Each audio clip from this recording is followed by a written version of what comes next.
Hey everyone, Sergey here, and welcome to Sellerscale show, where we connect sellers with experts in the Amazon space to help you increase odds of success. Our guest today is Daniela. She's an Amazon consultant and the founder of Mindful Goods, an Amazon branding agency. Today we'll be discussing what it means to build a brand on Amazon, the most common mistakes sellers make when building a brand, and what you should do to make your product listing stand out.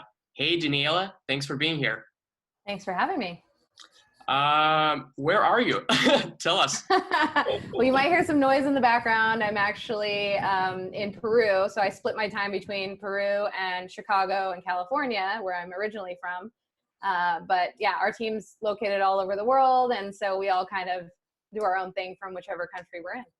Awesome. Same here. I mean, we have our HQ in LA, but half of the team is in London, where I'm located right now. Half of the team is in Moscow. So I totally feel you. I'm going to start with a simple question. When an average Amazon seller asks you what your business does, how do you typically respond?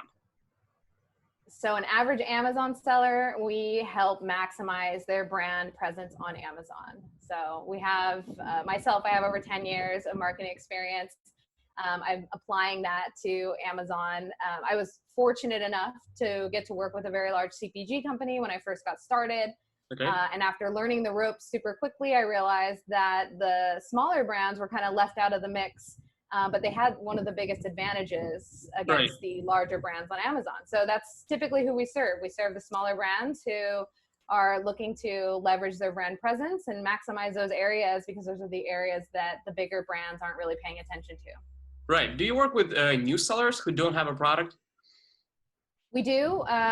We typically ask them to have a prototype before we will start chatting with them. We don't work with anybody until they have their product ready to go.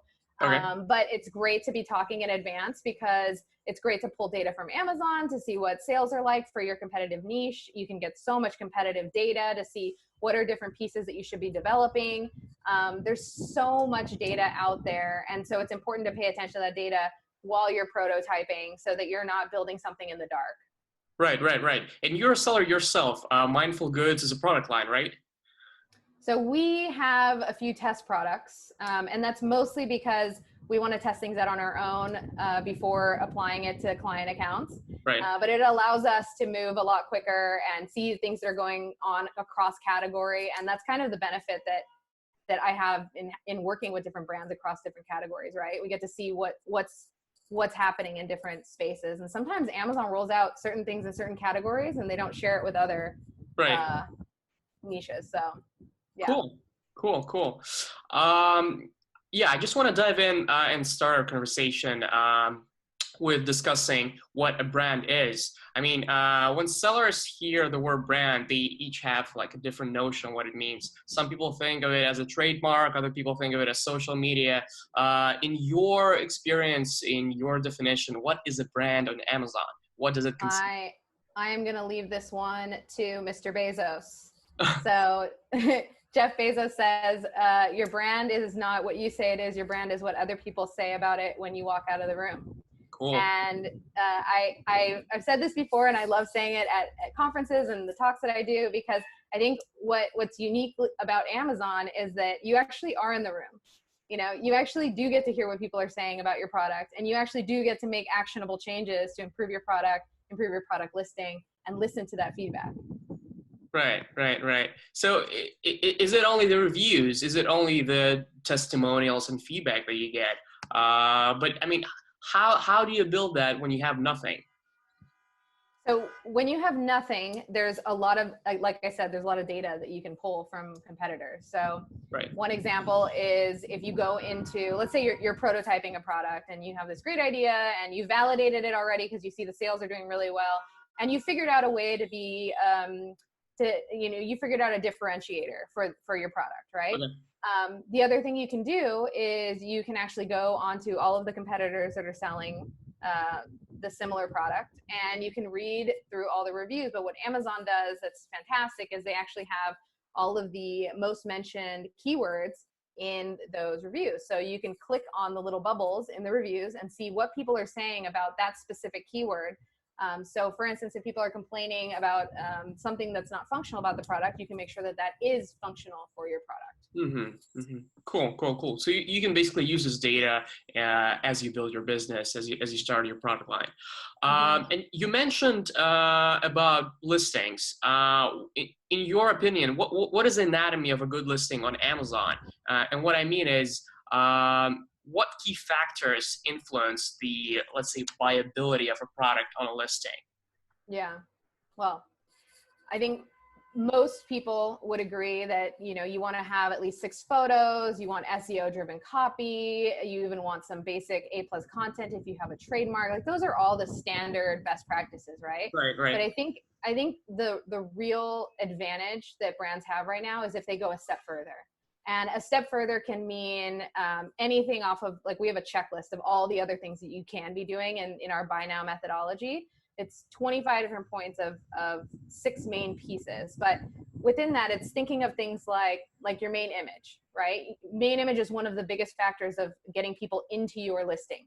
Have you done any sort of testing around that main image? Like, it's thinking through each one of those pieces of your listing before you go on to, the marketing channels and developing your PPC strategy and all of that. Like making sure you have the foundations, not just, at the basic level, but really thought through what are all the questions that people are going to ask about our product. Have we really answered all of them on our listing?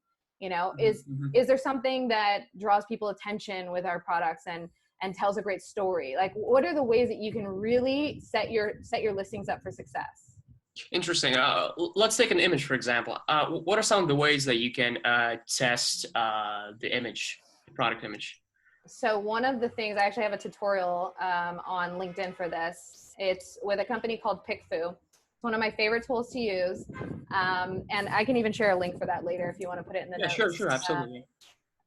But what we'll do is we work with our designers who have been trained on our buy now methodology, and we'll come up with a bunch of different variations. So we'll study the competition and say, okay, these are really interesting ways that we can visually show this product.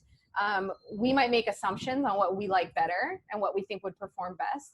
And so we'll just create maybe, anywhere from 2 to 10 different variations, and we'll just start split testing them on PickFu. We get the results in 30 minutes. But the great thing about the results is you're getting quantitative and qualitative data. So it's not just people voting for which image they like. Right. It's people giving a feedback of why they like a particular thing.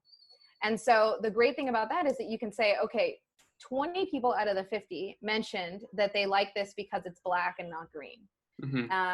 20 people or 5 people mentioned that, like, they don't know how easy this is to use. And so you start writing down these notes and saying, okay, these are different things that we can tweak. We can actually show how easy this is to use if we put this other thing next to it, or if we show someone, if we show it in a different angle, maybe, And so you can start kind of gathering those quantitative insights and qualitative insights together to help you come up with other sub variations of your variations. Make these changes on the fly, split test them again, and keep iterating, right, until you get a clear winner.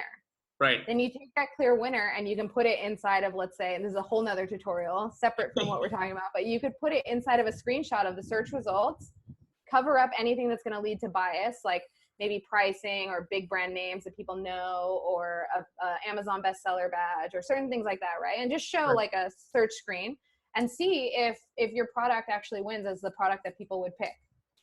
Put up another survey on PickFu and say, of these search results, which item would you pick? See how often your product is the winner. Right. And can you use traffic generation methods, for example, like Facebook ads, to do the same, or Google ads? We have done that in the past, and you can get some pretty good results. You can test things really quickly. It really depends on whether you have, to get it cost effective, it really depends on whether you have already an audience that you can pull from to do a lookalike audience. Right. So what's good about doing it on Facebook is that you can test hundreds of variations really quickly in a matter of weeks, which is pretty great. But specifically, this is just focusing on that main image. So it's less about the copy that might be on there's other variables on a Facebook ad versus like looking at an Amazon result. If someone's right. queued to look at an Amazon result. Yeah. Yeah. This allows you to take a screenshot of an Amazon result and kind of, modify it so that people feel like, okay, if I was buying on Amazon, which one would I pick? Right. Because I mean, Amazon is like its own ecosystem, right? It's its own context, and people have a different mentality when they're on Amazon. Right. And PickFu already has a segment of their audience for testing that is Amazon Prime shoppers. So you can select Amazon Prime shoppers and ask people to vote on your product. Cool. Sounds interesting. And since you mentioned the buy now methodology, could you share a quick overview of what it entails? That's an acronym, right?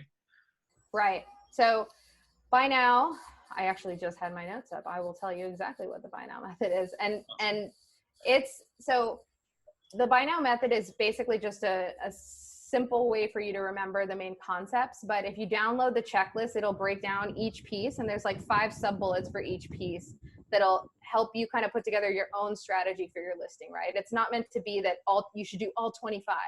It's that these are all the other ways that you can stand out and maximize your brand presence that maybe your competition hasn't thought of yet, right? So buy now stands for building trust, being unforgettable, understanding your unique why, leaving no questions left unanswered, optimizing your listing, and winning back. And we can break down each one if you want. Yeah, absolutely. Yeah. Sure. So when you're building trust, this is one of the biggest things that people expect quality on Amazon. They want to make sure that they're getting a legit product, that they're not getting a fake product. And so there's all different kinds of ways that you can build trust with your customers, everything from the language and tone of your copywriting to using identifiers and visual cues like badges on your product for, let's say, like non-GMO or gluten-free or safety standards or different things that you, maybe even your core, your core mission or beliefs for your brand, you can highlight as well. All of these things, if you can help identify those in the beginning and show them visually and in the copy and help them reinforce and tell a story together, that'll help build trust in your listing. Right. Being unforgettable, I relate this to being polarizing, and polarizing can be good or bad, right? It doesn't necessarily have to be a bad thing. Polarizing can be, it just means being unforgettable in such a way that you stand for something and people know it in an instant. Being super pointy is what my mentor actually people told remember me. you for something, right? Make people remember you. Don't leave it to chance.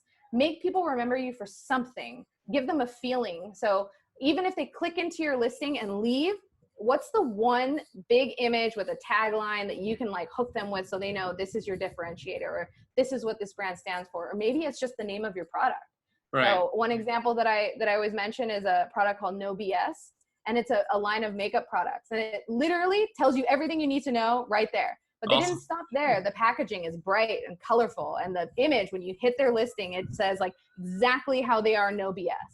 And it's things like that, thinking through those things to really catch people and show them immediately why you're different. And there's just so many listings out there that are still just only showing 2 pictures or 3 words in the bullets, and that just doesn't cut it anymore. So so then we move on to your why. Your why is helping communicate your story, your impact, your whatever you stand for, but helping it resonate with people, making sure that you're relatable. So this is really the human aspect, right? Connecting with your audience and helping them understand the story behind your brand, or some piece that connects with them and makes your product relatable.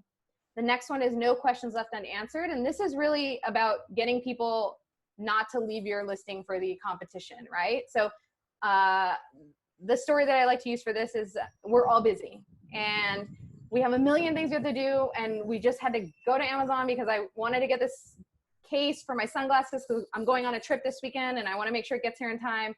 So I go on and I'm looking for this case for my sunglasses. And I'm like, okay, does it have this? Does it have this? Does it have this? And I'm like, does it have this other thing that I really wanted? It took too long. Oh, shoot, I got to go walk the dog. You don't answer all those questions really quickly, really succinctly, whether it's through visuals showing the size of things or whether it's showing, you know, the warranty or whatever it is, answering. And people don't read, right? They skim through your descriptions. It has to be bold. It has to be right there. Yeah, and again, like even the formatting of your listing, using caps in certain places and the rest spelled out, you know, just make it super simple for people to digest, answer their questions, click buy. That's the whole point of no questions left unanswered. Optimizing is really putting into two buckets. So the way that I explain optimizing to people is 80% of the work is done up front. I mean, specifically for brands that are like, have like a huge catalog and they're just like uploading a bulk file with like no images, barely any bullets, you know, like this like you're just not going to be found in search results. So it's taking the time to really do the 80% of the work up front and do it right.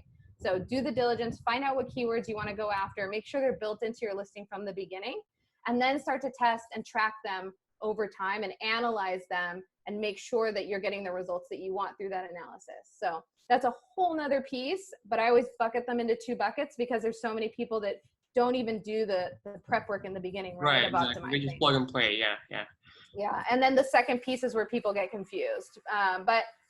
The win back is the final one, and this is basically what I relate to what I call the dreaded scroll. So you click into a listing, and you're like, okay, cool pictures. I read that it has some of the things that I want, and then you're just like, scroll down to the reviews, right? Exactly, yeah. And you have to pray that you have good reviews. If you don't have good reviews, the person's gone, you know? Yes. But let's say you have mediocre reviews, and that's okay too, because then it shows that you're an authentic brand. Some people like it, some people don't, for whatever reasons. And that's okay. That shows that it's a real product, again, not a fake product with all 5-star reviews. And people trust that. So how do you get them to stop scrolling, right? There's a bunch of different little tips that you can do to get them to stop scrolling. One is making sure that you don't have basic enhanced brand content or A+ content, making sure that you do something out of the box and custom. And there's amazing examples of this. We have some on my website, mindfulgoods.co, so you can see an example of something basic and out of the box versus something premium. And the other thing is even using promotions. So when you just set up a basic coupon on your listing, you'll have like this tiny little line saying like, there's a coupon or there's a discount, a 10% off or whatever, but there's a way to set it up so that you have these like big buttons, you know? Right. The third piece I always like to mention that's totally underutilized is video shorts. And the reason why I love video shorts is because you can create a custom cover image and you can upload as many video shorts as you want and you can apply them to all your listings. So that when people start scrolling, all of a sudden they see these 6 images that almost look like a whole series of banner ads across the bottom of your page.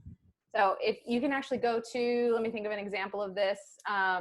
If you look up Essential Rose beauty products, you can see the video shorts across their listing and how they have their own custom cover. The great thing about video shorts is that they show up on other people's listings too organically.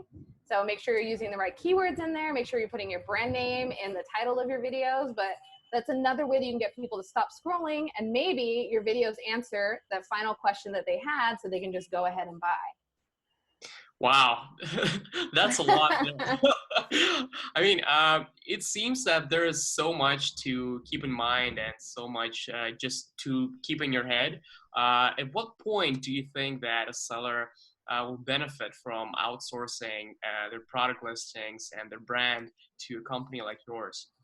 I always look at it like this. There's 2 types of people. So there's people that actually really want to learn this stuff and they're going to be dedicated to improving their brand over time and they're going to do the work and they're going to do it every day and they're just going to slowly grow and that's how they operate, right? Or they might grow quickly and they might just like go all in.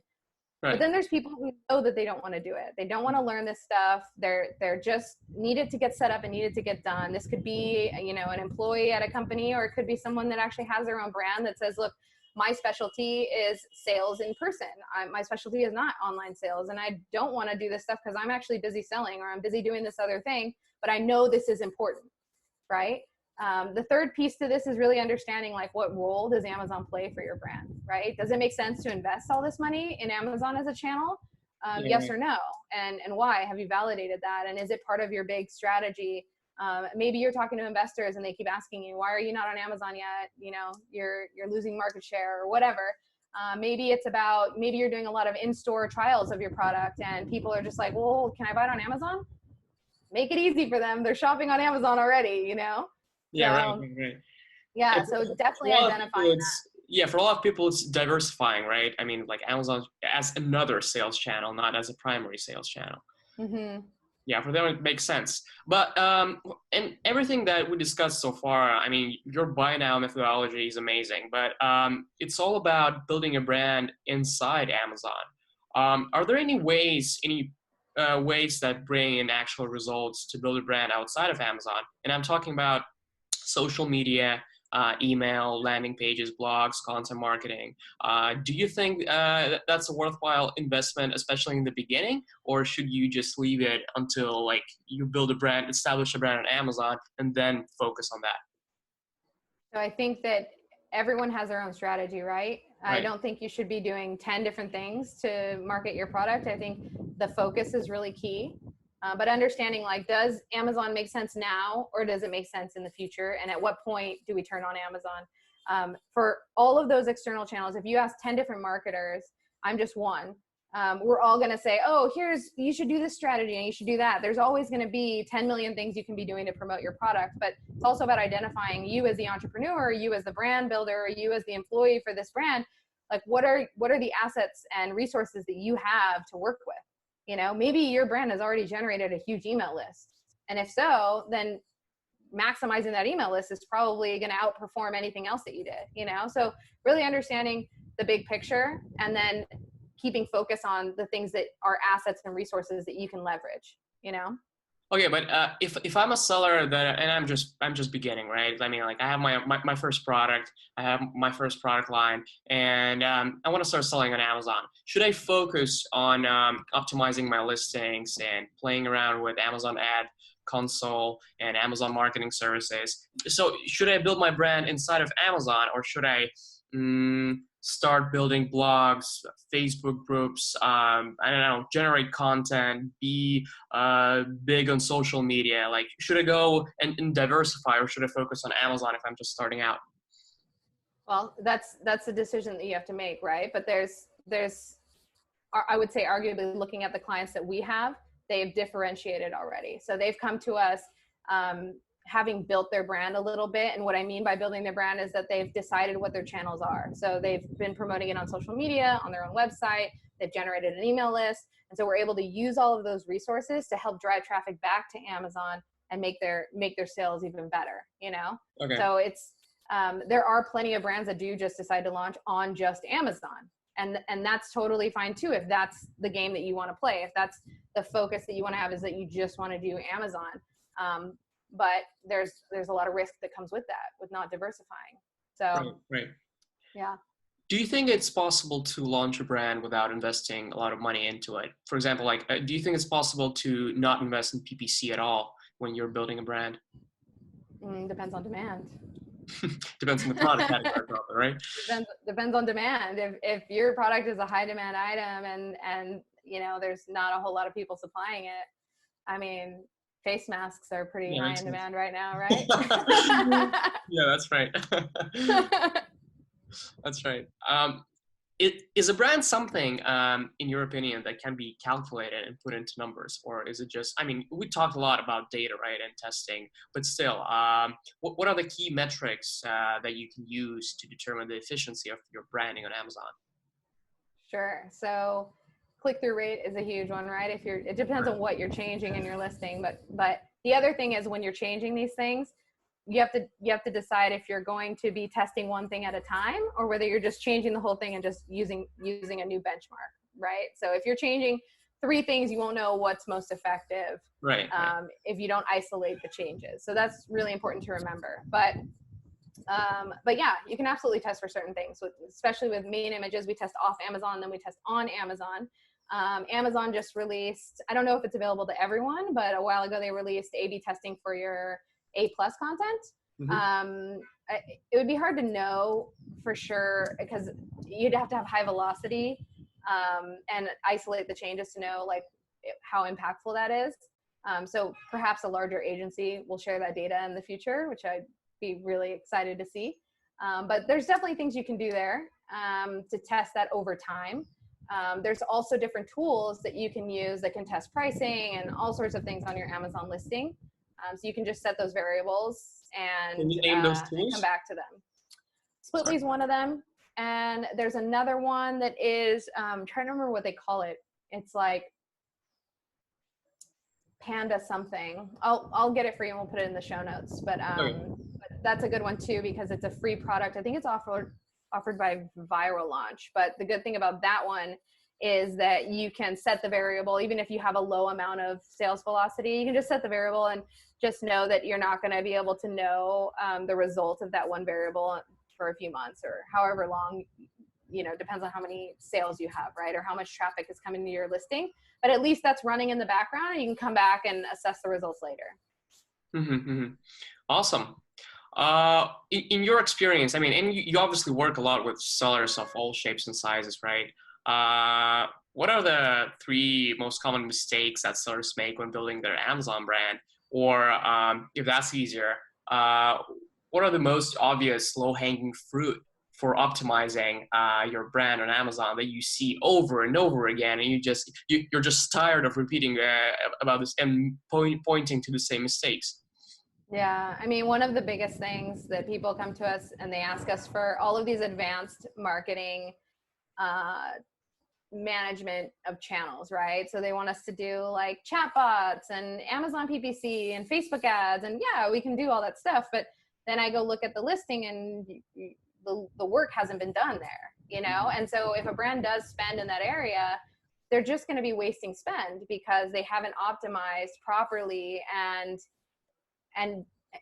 done the work that they need to do, right? And just looking at the buy now method, there's 25 points in there where you could really set your brand up for success, bring down your acquisition costs by just leveraging that first. And so it's hard because brands just want to like feed money into the machine and see the results from PPC. Right. They're not going to see the results that they want unless they do the setup properly. So setting up your listings incorrectly is one of the biggest mistakes I see. And that can be anything from, putting up 2 images to putting things in the wrong category, or, there's so many different things there that can go wrong.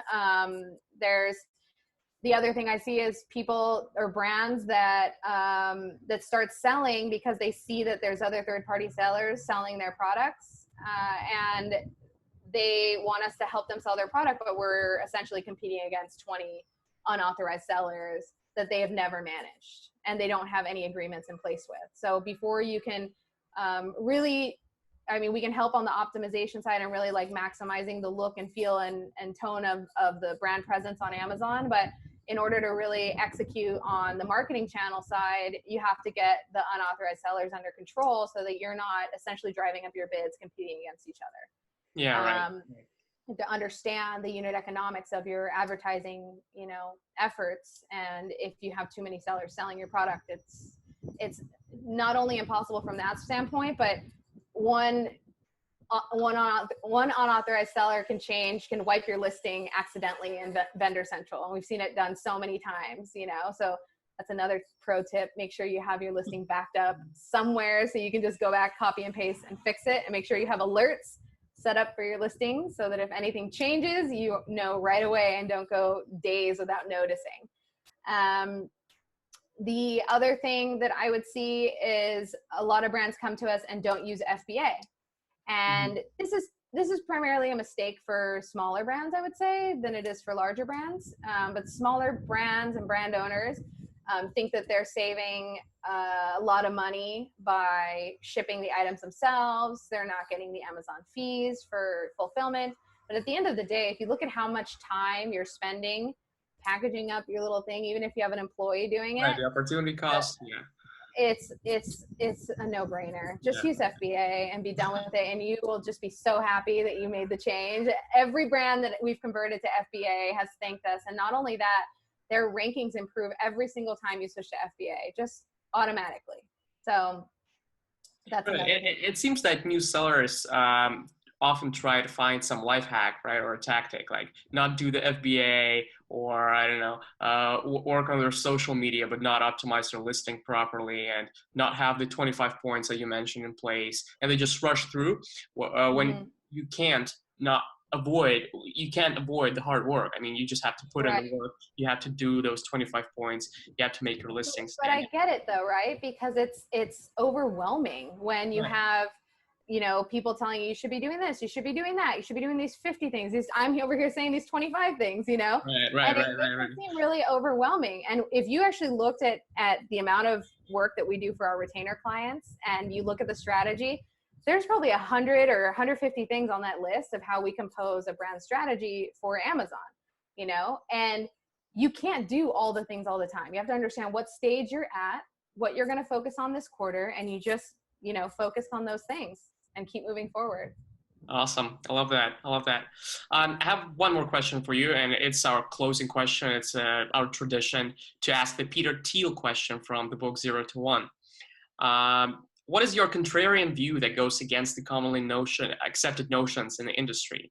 Basically, what truth do very few people agree with you on?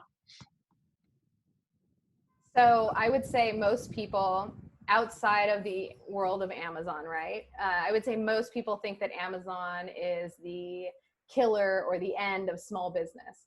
Mm-hmm. And I actually think it's the beginning of the future of small business. And I think that Amazon has uniquely made more millionaires than any other business Absolutely. in history. And I get to speak to those brand builders every single day, and I get to hear their story, and I get to see that they are human beings. Yes, they are part of this Amazon machine, but they are families too, building these amazing products and bringing things that they believe should be into the world. So it's not all just these Chinese factories selling products. There's a lot of brand builders building these really incredible products to help shape the future of food and help shape the future of exercise equipment and whatever they think should be in the world. And I respect that tremendously. And there's so many stories like siblings, like a brother and sister just came up with some product idea. They tested it out from the garage and they built their small business and they quit their 9-to-5 job. I think it's really liberating. And a lot of sellers call it like amazing freedom and like freedom builders like Jungle Scout does. Yeah, I totally agree with you. I think it's amazing.